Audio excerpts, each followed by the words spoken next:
Hello everyone, स्वागत है आप सभी का हमारे चैनल इंडियंस बायोलॉजी हब में। आई होप आप सभी अच्छे होंगे और बेहतर ढंग से अपनी तैयारी कर रहे होंगे। आज हम लोग बीएससी फिफ्थ सेमेस्टर के अंतर्गत एक टॉपिक डिस्कस करने वाले हैं जो कि पेपर वन की पहली यूनिट से रिलेटेड है। इससे पहले हम लोग फाइलम प्रोटोजोआ के जनरल कैरेक्टर्स के ऊपर बात कर चुके हैं, उसके क्लासिफिकेशन को लेकर के बात कर चुके हैं। तो उसके आगे आज हम लोग पहला टॉपिक फाइलम प्रोटोजोआ का पहला मेंबर जो आपके सिलेबस में रखा गया है उसको डिस्कस करने वाले हैं, जिसका नाम आप स्क्रीन के ऊपर देख पा रहे हैं, पैरामीशियम। जिसका हम लोग जो है पार्ट वन आज लेकर आए हैं। कई सारी बातें, कई सारी चीजें आज हम लोग डिस्कस करेंगे और ये जो टॉपिक है वो one of the most important topic माना जाता है आपके सिलेबस के अंतर्गत। ध्यान रखिए कि पैरामीशियम को जब हम डिस्कस कर रहे हैं तो इसके 2-3 लेक्चर्स आने वाले हैं और उन लेक्चर्स में ये टॉपिक कंप्लीट हो पाएगा। तो सभी स्टूडेंट्स कागज कॉपी कलम ले लें ताकि वो नोट्स बना सके प्रॉपर और प्रॉपरली एक एक चीज को समझ करके सारी चीजें प्रॉपर तरीके से उनके पास अवेलेबल हो पाए। स्टार्ट करते हैं लेक्चर को। देखिए, सबसे पहले हम बात करेंगे। देखिए, ये जो ऑर्गेनिज्म दिख रहा है आपको, ये क्या है? पैरामीशियम है और इसी के बारे में हम लोग बात करने वाले हैं आज। बच्चा भाई, यही ऑर्गेनिज्म है जिसके ऊपर हमारी बातचीत आज होने वाली है। तो आज हम लोग मुख्य तौर पर इसके क्लासिफिकेशन को देखेंगे और इसकी जो एक्सटर्नल स्ट्रक्चर है, बाह्य जो संरचना होती है, उसके ऊपर बात करेंगे मुख्य तौर पर। बाकी चीजें हम लोग नेक्स्ट लेक्चर में देखेंगे। तो सबसे पहले हम लोग देख लेते हैं इसका क्लासिफिकेशन। अब ध्यान रखिए कि जब भी आप किसी भी ऑर्गेनिज्म के बारे में कुछ भी बताते हैं, कुछ भी क्वेश्चन आता है, तो सबसे पहले आपको क्या लिखना है? उसका क्लासिफिकेशन करना है, उसका वर्गीकरण करना है। तो वर्गीकरण में आप लोग देख लेते हैं और ध्यान रखिए कि इसका जो वर्गीकरण है आपको कई बुक्स में अलग अलग तरीके से मिल सकता है, लेकिन आज ये जो क्लासिफिकेशन आप पढ़ रहे हैं ये सबसे इंपॉर्टेंट है। यही आजकल चल रहा है, यही बुक्स में छपकर आ रहा है, तो इसी को आपको पढ़ना है। तो क्लासिफिकेशन में हम लोग देख लेते हैं इसका जो डोमेन है वो क्या है? यूकेरियोटा है, किंगडम क्या है? प्रोटिस्टा है। फाइलम जो है, ध्यान रखिएगा, फाइलम क्या है? सीलियोफोरा है। हालांकि फाइलम प्रोटोजोआ हम लोगों को पहले से बुक्स में पढ़ने को मिलता है, लेकिन आजकल इसका नाम सीलियोफोरा के नाम से हम लोग इसको जानते हैं। लेकिन फाइलम प्रोटोजोआ के ही बात चल रही है, ऐसा मत समझिएगा कि अलग कोई बात चल रही है। क्लास क्या है? क्लास है ओलिगो हाइमेनोफोरिया। ऑर्डर क्या है? पेनिकुलिडा। फैमिली का है पैरामिसाइडी। जीनस क्या है? पैरामीशियम। और स्पीसीज की बात जब की जाती है बच्चा, तो पैरामीशियम की कई सारी स्पीसीज अवेलेबल हैं पृथ्वी के ऊपर, लेकिन एक स्पीसीज का नाम यहां पर लिखा हुआ है कॉर्डेटम। कॉर्डेटम के बारे में क्यों लिख दिया गया है यहां पर? क्योंकि कॉर्डेटम एक ऐसी पैरामीशियम की फ्रेश वाटर की स्पीसीज है जो बहुत ही कॉमन स्पीसीज है पैरामीशियम की, और इंडिया में, इंडियन कंडीशंस में ये सबसे कॉमन तरीके से, सबसे सामान्य तरीके से पाई जाने वाली स्पीसीज है। इस कारण यहां पर मैंने इसको मेंशन कर दिया है। तो इस तरह से इसका एक क्लासिफिकेशन है। हालांकि आप कुछ बुक्स को देखेंगे तो आपको कुछ ना कुछ चीजें इधर उधर देखने को मिल सकती हैं, लेकिन प्रेजेंट टाइम में ये क्लासिफिकेशन बिल्कुल सही है। आगे सबसे पहले हम लोग पैरामीशियम के बारे में थोड़ी सी जर्नल इंफॉर्मेशन देख लेते हैं। पैरामीशियम मुख्य रूप से फ्रेश वाटर में रहने वाला एक free living unicellular eukaryotic organism है। यह उन प्लेसेस पर अधिक मिलता है जहां ऑर्गेनिक मैटर यानी कि कार्बनिक जो पदार्थ होते हैं प्रचुर मात्रा में होते हैं। यानी कि पैरामीशियम क्या है? एक फ्रेश वाटर का संबंध, इसको हिंदी में मीठा जल भी कहा जाता है। ऐसा वाटर जो कि खारा ना हो, समुद्री जल की तरह ना हो, उसको फ्रेश वाटर कह देते हैं। और उसमें फ्री लिविंग स्टेज में प्रोटोजोआ जो है, पैरामीशियम जो होता है, फाइलम प्रोटोजोआ का जो मेंबर है वो पाया जाता है। और ये कैसा होता है? यूनिसेलुलर होता है, एक सेल का बना हुआ होता है। इसकी जो पूरी बॉडी है वो एक सेल की बनी होती है। और यूकेरियोटिक ऑर्गेनिज्म है क्योंकि इसमें क्या होता है, एक न्यूक्लियस पाया जाता है, इस कारण इसको यूकेरियोटिक भी कहा जाता है। और इसकी पॉसिबिलिटीज कहां पर होती हैं, ये कहां पर ज्यादा मिलता है? जहां पर जो कार्बनिक पदार्थ है, ऑर्गेनिक जो मैटर्स होते हैं वो ज्यादा अमाउंट में जहां पर पाए जाते हैं, वहां पर पैरामीशियम आपको जो है बड़े अमाउंट में देखने को मिलता है।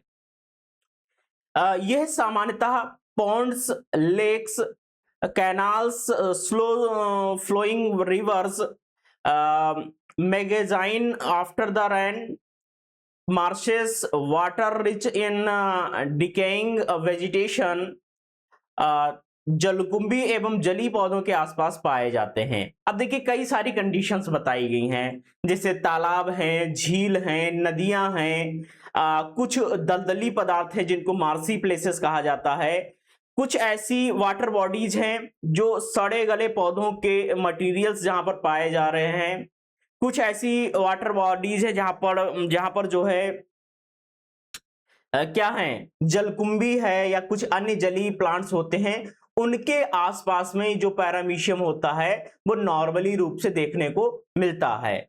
यह लगभग 20 से 30 डिग्री सेंटीग्रेड टेम्परेचर, 6.5 टू 8.0 के बीच पीएच, यानी कि पीएच जो होना चाहिए वो 6.8 से लेकर के 5 से लेकर के 8.0 के आसपास होना चाहिए। ऑक्सीजनेटेड वाटर तथा हायर अमाउंट ऑफ में बैक्टीरिया वाटर में प्रेजेंट हो, ऐसी कंडीशंस बैक्टीरिया की लाइफ के लिए सुटेबल होती हैं। यानी कि कंडीशंस के बारे में बताया गया बच्चा कि ऐसी कंडीशंस हो जहां पर टेम्परेचर 20 से 30 डिग्री सेंटीग्रेड टेम्परेचर के आसपास रहता हो, जहां पर 6.5 से लेकर के 8 तक की पीएच रहता हो, ऑक्सीजनेटेड वाटर हो, ऑक्सीजन की पर्याप्त मात्रा उसमें हो, और हाई अमाउंट ऑफ बैक्टीरिया वहां पर प्रेजेंट हो। क्यों प्रेजेंट हो हाई अमाउंट ऑफ बैक्टीरिया? क्योंकि जो पैरामीशियम होता है वो अपने भोजन के तौर पर बैक्टीरिया को खाता है, इस कारण अधिक मात्रा में बैक्टीरिया प्रेजेंट होगा वहां पर। जो पैरामीशियम है वो बहुत बड़े अमाउंट में पाया जाता है, प्रेजेंट होता है बच्चा, ठीक है ना। तो इस प्रकार की जो कंडीशंस होती हैं वो बहुत ही सुटेबल होती हैं, किसके लिए? पैरामीशियम के लिए सुटेबल होती हैं। आगे देखिए क्या बताया गया है, पैरामीशियम की लगभग 20 से 25 स्पीसीज जिनको हम लोग एक्सेप्टेड स्पीसीज ज्ञात हैं, जिनमें से 10 स्पीसीज बहुत कॉमनली पाई जाती हैं। इनमें से इंडिया में paramecium caudatum, paramecium aurelia, paramecium bursaria, paramecium multi micronucleatum इत्यादि कॉमन हैं। यानी कि यहां पर बच्चों बहुत ही इंपॉर्टेंट बात बताई गई है, पैरामीशियम की अब तक की लगभग 80 स्पीसीज खोजी गई हैं, लेकिन उनमें से जो वेल एक्सेप्टेड जो स्पीसीज हैं वो लगभग 20 से 25 के आसपास हैं। और उन 20 से 25 स्पीसीज जो हैं पैरामीशियम की, जो वेल एक्सेप्टेड हैं, उनमें से जो सबसे कॉमन तरीके से पाई जाने वाली स्पीसीज हैं वो 10 स्पीसीज हैं। और उनमें से भी 4 से 5 स्पीसीज ऐसी हैं जो इंडिया में बहुत कॉमनली तरीके से, सामान्य तरीके से पाई जाती हैं, जिनका नाम आप पीछे देख पा रहे हैं।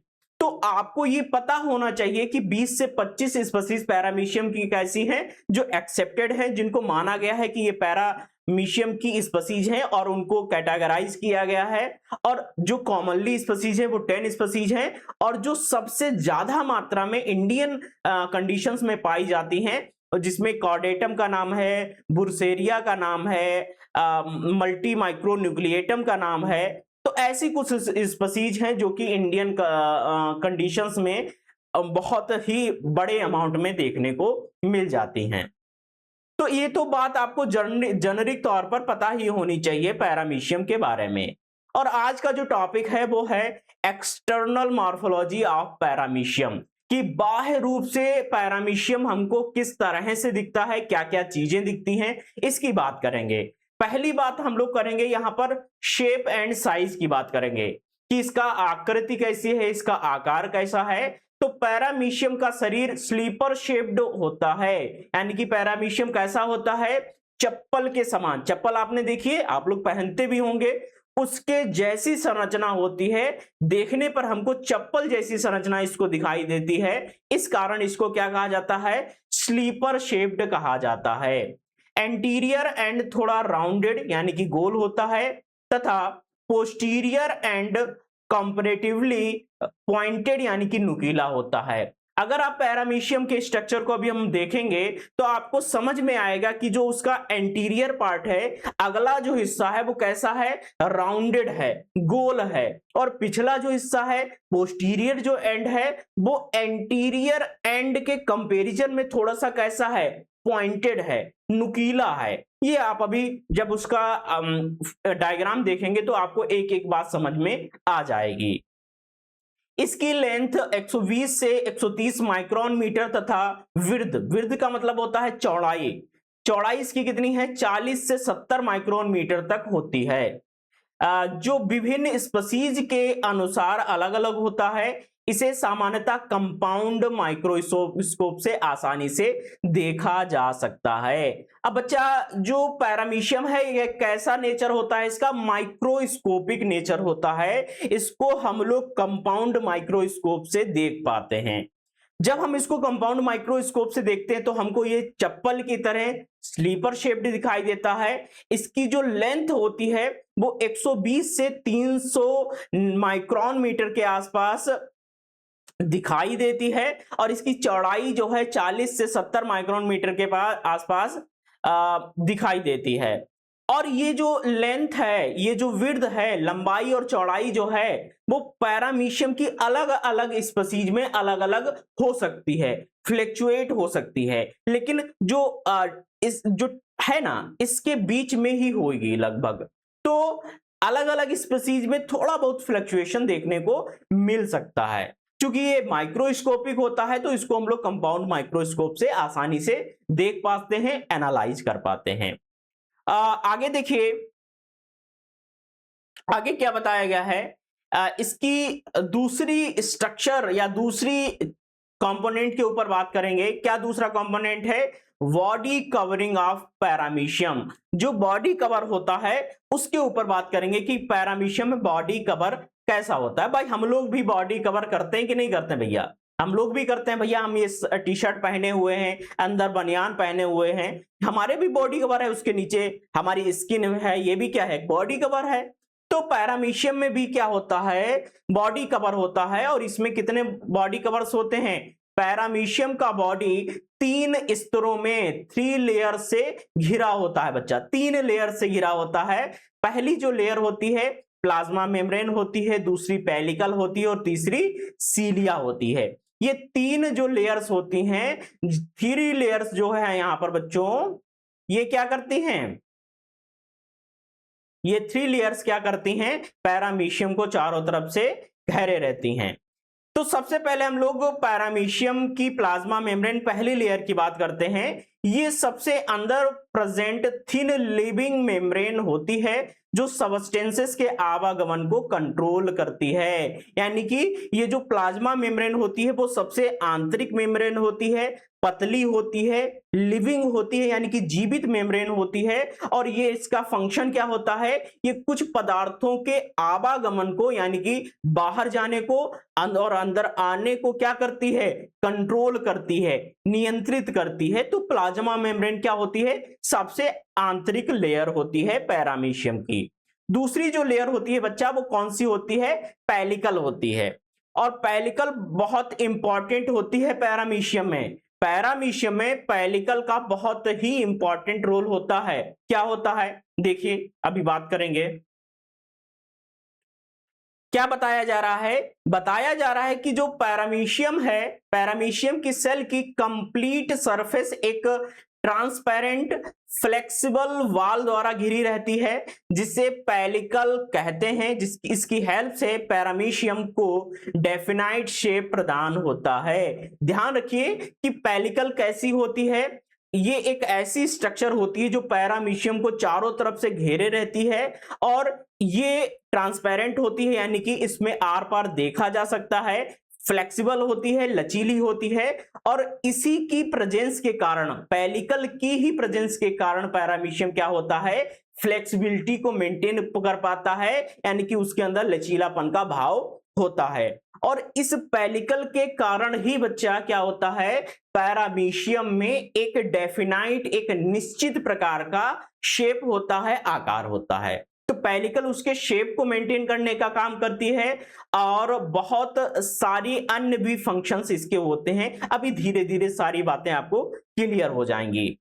यह वाल अनेक पॉलीगोनल यूनिट्स द्वारा निर्मित होती है, यानी कि पेलिकल का जो फॉर्मेशन होता है वो कई सारी पॉलीगोनल यूनिट्स से मिलकर के बना होता है और ये जो पॉलीगोनल यूनिट्स होती हैं वो क्या करती हैं, प्रत्येक यूनिट की मिडिल से यानी कि मध्य भाग से एक सीलिया डेवलप होता है। अतः पैरामीशियम की कंप्लीट सरफेस सीलिया द्वारा घिरी रहती है। किसके द्वारा घिरी रहती है, सीलिया के द्वारा घिरी रहती है। क्या घिरा रहता है, पैरामीशियम की कंप्लीट सरफेस क्या होती है, सीलिया के द्वारा घिरी रहती है। तो पेलिकल जो होता है वो किससे बना हुआ होता है, पॉलीगोनल यूनिट्स के द्वारा होता है। कई सारी पॉलीगोनल यूनिट्स होती हैं, उनके बीच में एक पॉलीगोनल दूसरी पॉलीगोनल के बीच में जो स्पेस होता है वहां से सीलिया डेवलप होते हैं जो है पैरामीशियम की बॉडी को चारों तरफ से कवर करते रहते हैं और उसी के ऊपर हम लोग बात करेंगे। देखिए क्या बात करेंगे, अगली बात क्या है बच्चों, सीलिया के ऊपर बात करनी है। तो सीलिया क्या है, पेलिकल के ऊपर छोटे छोटे हेयर लाइक सीलिया होते हैं, यानी कि जो बाल होते हैं उनके समान जो संरचनाएं होती हैं उनको सीलिया कहते हैं। प्रत्येक सीलिया 10 से 12 माइक्रोन मीटर लॉन्ग होता है। तो जो सीलिया होते हैं वो 10 से 12 माइक्रोन मीटर लंबे होते हैं, ध्यान रखिएगा। तो ध्यान रखिएगा कि जो सीलिया होते हैं उनको ओरिजिनेट कराने के लिए भी क्या है, पेलिकल रिस्पॉन्सिबल है। प्रत्येक सीलिया एक साथ मेटाक्रोनल मूवमेंट करते हैं। बहुत ही इंपॉर्टेंट टाइप का एक मूवमेंट होता है जिसको कहते हैं मेटाक्रोनल मूवमेंट, यानी कि पैरामीशियम के जितने ही सारे जो सीलियाज होते हैं वो मेटाक्रोनल मूवमेंट करते हैं, जिसके कारण पैरामीशियम किसी स्पेसिफिक डायरेक्शन में, चाहे फॉरवर्ड डायरेक्शन में, चाहे बैकवर्ड डायरेक्शन में, चाहे लेटरल डायरेक्शंस में मूव कर पाता है, चल पाता है, गति कर पाता है। अगला पॉइंट देखिए बच्चा, बताया गया है कि पैरामीशियम की सरफेस पर पाए जाने वाले समस्त सीलिया सिमिलर लेंथ वाले होते हैं। क्या होते हैं, जितने भी सीलिया उसके चारों ओर होते हैं वो समान लंबाई वाले होते हैं, परंतु सेल के पोस्टीरियर एंड पर प्रेजेंट सीलिया, पोस्टीरियर का मतलब पिछले वाले भाग पर जो सीलिया होते हैं वो लेंथ में बड़े होते हैं, यानी कि उनकी लेंथ क्या होती है, अधिक लेंथ होती है बच्चों। यानी कि जो पूरी सरफेस पर उसके सीलिया पाए जाते हैं उनमें से जो उनका पिछला भाग होता है, पैरामीशियम का जो पिछला भाग होता है वहां पर जो सीलिया पाए जाते हैं वो थोड़े से अधिक लंबे होते हैं, लेंथ उनकी ज्यादा होती है, जिनके ग्रुप को कॉर्डल टफ्ट कहते हैं। क्या कहा जाता है बच्चा, कॉर्डल टफ्ट नाम लिया जाता है उन लंबे पोस्टीरियर एंड पर पाए जाने वाले सीलियाज को। अगली बात देखिए बताई गई है, सीलिया की भीतरी हिस्से को एक्सोनीम कहते हैं। आंतरिक जो स्ट्रक्चर्स देखने को मिलती है उसकी थोड़ी सी तो बात करेंगे ही, उसको ऑक्सोनीम कहा जाता है। और जो ऑक्सोनीम है वो जो माइक्रोट्यूब्यूल्स का बना होता है। जो नीम्स है वो माइक्रोट्यूब्यूल्स से बना हुआ होता है। गतिशील सीलिया में माइक्रोट्यूब्यूल्स का 9+2 अरेंजमेंट होता है, यानी कि बड़े तौर पर हम लोग होलिस्टिक तौर पर अगर समझने की कोशिश करें कि जो सीलिया होता है वो उसके आंतरिक भाग को हम लोग ऑक्सोनीम कहते हैं। और ऑक्सोनीम जो होता है वो काहे का बना होता है, माइक्रोट्यूब्यूल्स का बना होता है। और माइक्रोट्यूब्यूल्स जो है एक स्पेसिफिक टाइप की स्ट्रक्चर होती हैं जो किसी सीलिया को बनाने में भाग लेती हैं। और उन माइक्रोट्यूब्यूल्स का भी एक अरेंजमेंट होता है। कैसा अरेंजमेंट होता है? 9+2 का अरेंजमेंट होता है। यानी कि क्या होता है कि दो सीलिया तो यहां पर बच्चों सेंटर में रहते हैं। दो सीलिया कैसे होते हैं? सेंटर में है। बाकी जो 9 सीलियाज हैं, जो 9 सीलियाज हैं, जो 9 सीलिया हैं, वो उसके चारों ओर यानी कि पेरीफेरल साइड में प्रेजेंट होते हैं। कहां पर होते हैं बच्चों? पेरीफेरल साइड में होते हैं। तो माइक्रोट्यूब्यूल्स का जो अरेंजमेंट होता है वो 9+2 का होता है, जिसमें जो दो माइक्रोट्यूब्यूल्स होते हैं, दो जोड़ी जो होते हैं वो बीच में होते हैं, सेंटर में होते हैं। बाकी जो 9 होते हैं वो क्या होते हैं? साइड में, पेरीफेरल साइड में पाए जाते हैं। आगे देखिए क्या बताया गया बच्चा। आगे बताया गया है कि सीलिया क्या करते हैं? लोकोमोशन, फूड को ओरल ग्रुप की और ले, मतलब ओरल ग्रुप की और भोजन को ले जाने, वाटर फ्लो उत्पन्न करना, बॉडी बैलेंस में हेल्प करना होता है। अब सीलिया के कुछ फंक्शंस हैं। चूंकि सीलिया जो है बाहरी सरफेस पर पाया जाता है, तो ये लोकोमोशन कराता है, गति कराता है, फूड को पकड़ने का काम करता है, और उसको एक स्पेसिफिक स्ट्रक्चर होती है जिसको ओरल ग्रूव कहते हैं, वहां तक भोजन को ले जाने का काम करता है, वाटर फ्लो उत्पन्न करने का काम करता है। भाई मूवमेंट करेगा तो वाटर फ्लो उत्पन्न होता है, जिसके कारण वो मूवमेंट कर पाता है, बॉडी में बैलेंस करने का काम करता है। तो कई सारे काम जो फंक्शंस होते हैं वो सीलिया के होते हैं। अब हम लोग इसको स्ट्रक्चर से थोड़ा सा समझने की कोशिश करेंगे। क्या समझने की कोशिश करेंगे? ये देखिए यहां पर जो ये स्ट्रक्चर है दैट इज कॉल्ड पेलिकल। ये जो पेलिकल नाम की स्ट्रक्चर बच्चों आप देख रहे हैं, ये क्या होती है? ये पैरामीशियम के चारों ओर पाई जाती है। ये जो स्ट्रक्चर आप देख रहे हैं, है ना, ये चारों ओर से देखिए बच्चों, ये आई है, इसको क्या कहते हैं? इसको पेलिकल कह देते हैं। तो ये जो पेलिकल है, ये क्या कर, इसके बारे में हमने देखा है कि ये दूसरी कवरिंग होती है, और ये किसी भी पैरामीशियम के स्ट्रक्चर को स्टेबल बनाने में, यानी कि उनकी शेप को मेंटेन करने में हेल्प करती है। और यहीं से क्या होते हैं? सीलिया निकलते हैं। अब देखिए ये क्या है? ये कई सारे ऐसे ऐसे स्ट्रक्चर, बिल्कुल हेयर्स के समान संरचनाएं निकली हुई हैं यहां पर ऐसे। इनको क्या कहते हैं? इनको सीलिया कहते हैं। और इनका सीलिया का ओरिजिन जो है कहां से हो रहा है? पेलिकल से ही। जो पॉलीगोनल यूनिट्स होती हैं वहां से इनका ओरिजिन होता है। और पेलिकल के जस्ट नीचे बच्चा, कहां पर? पेलिकल के जस्ट नीचे यहां पर कहीं पर ऐसी पतली सी मेम्ब्रेन इसके नीचे होती है, जिसको हम लोग कह देते हैं बच्चा, क्या कह देते हैं? प्लाज्मा। क्या कहते हैं? Plasma membrane.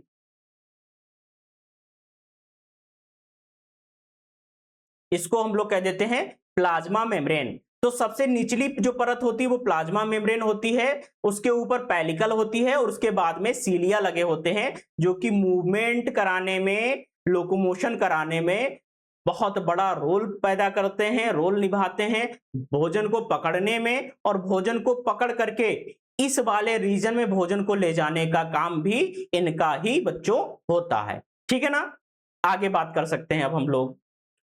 अगला जो भाग है उसको हम लोग कहते हैं ओरल ग्रूव, जिसको क्या कहा जाता है? मुखी खांचा। क्या कहा जाता है? मुखी खांचा। अब हम लोग का भी मुंह है भाई, ऐसे फैलाया और खाना अंदर डाल लिया, हम लोगों ने खा लिया, बढ़िया से खा रहे हैं, प्रोटीन जा रही है, लिपिड्स जा रहे हैं, बहुत सारी चीजें। लिपिड्स की बात तो अभी नहीं कर रहे हैं, हंसी मजाक की बात हो गई है। प्रोटीन तो जा ही रही है, कार्बोहाइड्रेट तो जा ही रहा है, बहुत सारे मिनरल्स भी तो जा रहे हैं। तो बॉडी ओरल ग्रुप जो होता है वो क्या करता है? बॉडी के एक और लॉन्ग ऑब्लिक रेसेस, जिसको कहते हैं तिरछा अवकाश होता है, जिसे ओरल ग्रुप कहते हैं। यह एंटीरियर पार्ट में मिडिल पार्ट तक फैला रहता है। सीलिया लगातार फूड को इसी डायरेक्शन में ले जाते हैं। इसका मुख्य फंक्शन भोजन ग्रहण करना होता है। मैंने आपको क्या बताया? मैंने आपसे कहा अभी बच्चों कि जो ओरल ग्रुप होता है वो क्या करता है? ओरल ग्रुप जो होता है वो बहुत सारी चीजें नहीं करता है, उसका काम क्या होता है। अब ये देखिए, ये क्या है, ओरल ग्रूव है बच्चों, क्या है, ओरल ग्रूव। ये वाला रीजन क्या है, ओरल ग्रूव है, एक खांचा बन जाता है। तो एंटीरियर एंड से आप इस वाले रीजन से अगर आप देखेंगे तो यहीं से इसका जो है फ्लो होता है, और मिडिल पार्ट में बीच वाले भाग में एक खांचा बन जाता है जिसको ओरल ग्रूव कह देते हैं। और ये क्या होता है, पैरामीशियम का माउथ होता है। ठीक है, क्या होता है, ओरल ग्रूव क्या होता है, मुख का एक खांचा होता है, यानी कि मुख का पहले शुरुआती पार्ट होता है। और यहीं पर क्या होता है, सीलिया के द्वारा जो भोजन, मान लीजिए भोजन का टुकड़ा है, इसी को सीलिया के द्वारा पकड़ करके इस डायरेक्शन में फ्लो कराया जाता है। ठीक है ना, तो भोजन कहां पर जाता है, ओरल ग्रूव के वाले भाग में जाता है, और धीरे धीरे भोजन अंदर की ओर जाता चला जाता है। ठीक है, तो भोजन को अंदर ले जाने की जो स्ट्रक्चर होती है वो क्या कहलाती है, ओरल ग्रूव कहलाती है बच्चा। ठीक है ना, क्या कहलाती है, ओरल ग्रूव कहलाती है। अगला जो पार्ट है उसको कहते हैं वेस्टिब्यूल, यानी कि बक्कल कैविटी। क्या होता है बक्कल कैविटी, बक्कल कैविटी जो है ओरल ग्रूव के अंदर एक गहरा भाग होता है। कौन सा भाग होता है, बक्कल कैविटी, इसके अंदर एक गहरा भाग होता है जिसको बक्कल कैविटी कहते हैं, वेस्टिब्यूल कहते हैं। ओरल ग्रूव जिसको जो है वेस्टिब्यूल कहा जाता है बच्चा, और यहीं से फूड आगे बढ़ता है। यानी कि अगर हम लोग देखने की कोशिश करें तो ये जो खांचा बन रहा है उसको हम लोग कह देते हैं ओरल ग्रूव, और इसके अंदर जब भोजन जाता है इस रीजन को क्या कह देते हैं, वेस्टिब्यूल। क्या कह देते हैं, क्या कहा जाता है बच्चा, इसको कहा जाता है वेस्टिब्यूल। इस रीजन को कह देंगे वेस्टिब्यूल। ठीक है ना, तो वेस्टिब्यूल की बात कर ली हम लोगों ने। तो यहीं से भोजन क्या होता है, वेस्टिब्यूल से भोजन नीचे की ओर जाता है। आगे देखिए क्या बताया गया है, आगे की एक स्ट्रक्चर होती है जिसको कह देते हैं साइटोस्टोम। ठीक है, क्या होती है, साइटोस्टोम। साइटोस्टोम क्या होता है, जिसको सेल माउथ कहते हैं। ये क्या करती है, वेस्टिब्यूल के अंत में एक स्मॉल पोर होता है, इसे साइटोस्टोम कहते हैं। यही रियल सेल माउथ होता है, यानी कि पैरामीशियम का जो रियल वास्तविक माउथ होता है वो साइटोस्टोम या सेल माउथ होता है। यही यहां से भोजन शरीर के अंदर प्रवेश करता है। अब देख लेते हैं बच्चों क्या बात यहां पर बताई गई है। यहां पर बच्चों बताया गया है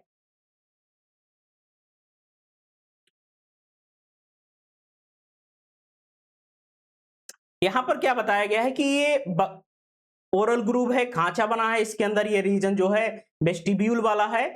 यहां पर जो है ये वाला जो रीजन है, ये यहां पर एक पोर होता है, एक छिद्र होता है, जिसको क्या कह देते हैं, सेल माउथ या साइटोस्टोम। क्या कहते हैं बच्चा, सेल माउथ या साइटोस्टोम इसको कहा जाता है। और इसी की बात हम लोग कर रहे हैं। तो वेस्टिब्यूल आकर के किसमें जुड़ता है, सेल माउथ या साइटोस्टोम में जुड़ता है, और यही क्या होता है, रियल माउथ होता है बच्चों। क्या होता है, रियल माउथ। रियल का मतलब वास्तविक माउथ होता है, किसका, पैरामीशियम का। ठीक है, कैसा होता है, रियल माउथ होता है। यहीं से भोजन क्या करता है, बॉडी के अंदर यहां से भोजन अंदर की ओर जाता है। ठीक है, आगे बात करते हैं। आगे क्या बात करनी है, अगला भाग होता है साइटोफेरिंक्स, जिसको सेल गैलेट कहते हैं। क्या होता है, साइटोस्टोम के बाद में एक ट्यूब लाइक स्ट्रक्चर होती है, इसे साइटोफेरिंक्स कहते हैं। इसका मुख्य फंक्शन भोजन को अंदर ले जाना तथा फूड वैक्यूल्स का निर्माण करना होता है। स्ट्रक्चर के बेस पर समझने की कोशिश करें तो यहां पर एक ट्यूब लाइक स्ट्रक्चर यहां पर बनती है जो कि फूड वैक्यूल्स को बनाती है, भोजन को फाइनली अंदर ले जाने का काम करती है। तो इस प्रकार की संरचनाएं हमको देखने को मिलती हैं पैरामीशियम में। आगे देखिए एक लास्ट हेडिंग दी गई है जिसको साइटोपाइज या एनल पोर कहते हैं। क्या कहते हैं, साइटोपाइज या एनल पोर कहते हैं। ये क्या करता है, शरीर के पोस्टीरियर पार्ट में प्रेजेंट होता है, यानी कि पिछले भाग में जो एनल पोर होता है वो प्रेजेंट होता है। इसे साइटोपाइज या एनल सेल एनस कहते हैं। सेल का जो एनस होता है, मल द्वार होता है, वो साइटोपाइज या सेल एनस कहा जाता है इसको। और इसका मेन फंक्शन क्या है? मेन फंक्शन इसका होता है अनडाइजेस्टेड फूड को बाहर निकालना होता है। यानी कि आप देखेंगे देखिए साइटोप्रोक्ट ही क्या है? साइटोपाइज है। साइटोप्रोक्ट ही साइटोपाइज है बच्चों, ठीक है। साइटोपाइज ही साइटोप्रोक्ट है और इसी को एनल पोर कहा जाता है। तो ये देखिए एक पोर के समान संरचना होती है, छिद्र होता है यहाँ पर। यहां से क्या होता है? अनडाइजेस्टेड फूड या बहुत सारी अन्य चीजें निकलती रहती हैं, जो पैरामीशियम को नुकसान करने वाली चीजें हैं वो यहां से निकल जाती हैं बच्चों। तो आपको इसके एक्सटर्नल स्ट्रक्चर के तौर पर इतनी बातें जो अभी तक हम लोगों ने की हैं बच्चा, ये याद ही रखनी पड़ेंगी। उसके बिना काम नहीं बनेगा बच्चा, उसके बिना काम नहीं बनने वाला है। तो आज हम लोगों ने क्या बात की है? आज हम लोगों ने पैरामीशियम की क्लासिफिकेशन की बात की है, एक्सटर्नल स्ट्रक्चर की बात की है। आगे हम लोग इसके अन्य चीजों के बारे में बात करेंगे, क्योंकि बड़ा टॉपिक है। अलग अलग सेक्शंस से यहाँ पर क्वेश्चंस आते हैं, अलग अलग चीजों से क्वेश्चंस आते हैं, तो उन चीजों को ध्यान में रखते हुए इस लेक्चर को तैयार किया गया है। बाकी सभी बच्चे ध्यान रखें कि आपकी सारी क्लासेस, जो भी क्लासेस यहाँ पर चल रही हैं, सब कॉन्टिन्यूअस वे में चल रही हैं। ध्यान रखें, चैनल को सब्सक्राइब कर दें, शेयर कर दें, बेल आइकन दबा दें। और जो भी बच्चा प्रॉपर नोट्स चाहता है वो टेलीग्राम पर Indians biology hub Telegram channel को ज्वाइन कर ले। वहां पर आपको पीडीएफ मिल जाएगी, जिससे कि आप प्रॉपर पीडीएफ डिजिटल मोड में भी पढ़ पाएंगे। Thank you so much. अपना कमेंट करना बिल्कुल भी ना भूलें, जिससे कि हमको सारी इंफॉर्मेशन समय से मिल पाए बच्चों, ठीक है ना। तभी तो हम आप तक वो चीजें पहुंचा पाएंगे।